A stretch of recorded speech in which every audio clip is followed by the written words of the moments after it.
વેરાવળ પાટણ સંયુક્ત નગરપાલિકા ભાજપ શાસિત હોવાથી ભાજપના પદાધિકારીઓ દ્વારા દરેક કામોમાં બેફામ બની ભ્રષ્ટાચાર આચર્યા હોવાના દ્રશ્યો સામે આવ્યા છે।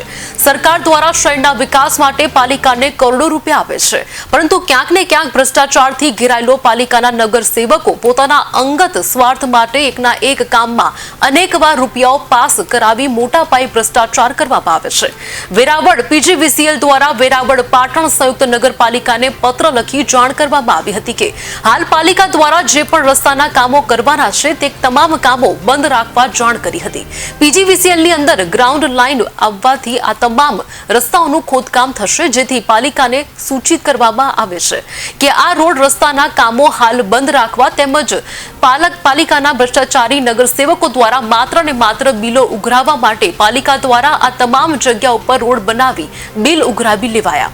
આ બિલો માટે પાલિકામાં છેલ્લા ઘણા સમયથી બે એજન્સી કામ કરે છે। એક સ્પાઇરલ કન્સ્ટ્રક્શન અને યુનિવર્સલ કન્સ્ટ્રક્શન દ્વારા પાલિકામાં મોટા પાયે ભ્રષ્ટાચાર આચરતા હોય તેવું સામે આવ્યું છે। આજે આપણે ગીર સોમનાથ જિલ્લાના 80 ફૂટથી બજરંગ સોસાયટી રોડ ઉપર આવેલા છે। આ રોડ ઉપર એક નગરપાલિકા દ્વારા જે કામ કરવામાં આવેલ છે, રોડનું કામ, ફૂટપાથનું કામ, એ કામની અંદર મોટો ભ્રષ્ટાચાર થયો હોય એવો આક્ષેપો થયેલ છે ને માહિતી મંગાવેલી છે।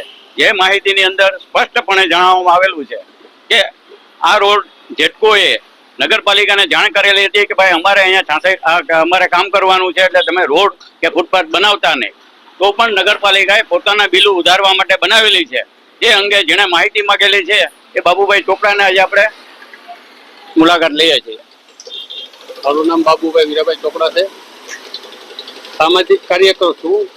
જ્યારે આ રોડ બનાવવામાં આવી રહ્યો હતો ત્યારે નટવર પાંચથી લઈ અને પોસ્ટ ઓફિસ સુધીનું જે રોડનું કામ હાલમાં જ થોડા સમય પહેલા કરવામાં આવેલ હતું, ત્યાં રોડની અંદર જે ગેરંટી પીરિયડનો નાશ થાય તે માટે જે આ કામગીરી કરવામાં આવી રહી છે, જ્યારે 6/6/2024 રોજ જેટકો દ્વારા એક લેટર આપી અને આ કામ રોકાવા માટેનો કીધેલ હતું, છતાં નગરપાલિકાના સત્તાધીશો અને ચૂંટાયેલા જનપ્રતિનિધિઓના પાપથી આ રોડનો ગેરંટી પીરિયડ નાશ થાય અને નવા બિલ ઉધારવા માટે જે હાલમાં અત્યારે યુનિવર્સલ કન્સ્ટ્રક્શનના આ કામગીરી આપવામાં આવેલ છે તે સદંતરપણે ગેરવ્યાજબી અને જે ગેરંટી પીરિયડને નાશ કરવામાં આવેલ છે તે પબ્લિકને નુકસાનકારક થાય છે તે હકીકત છે।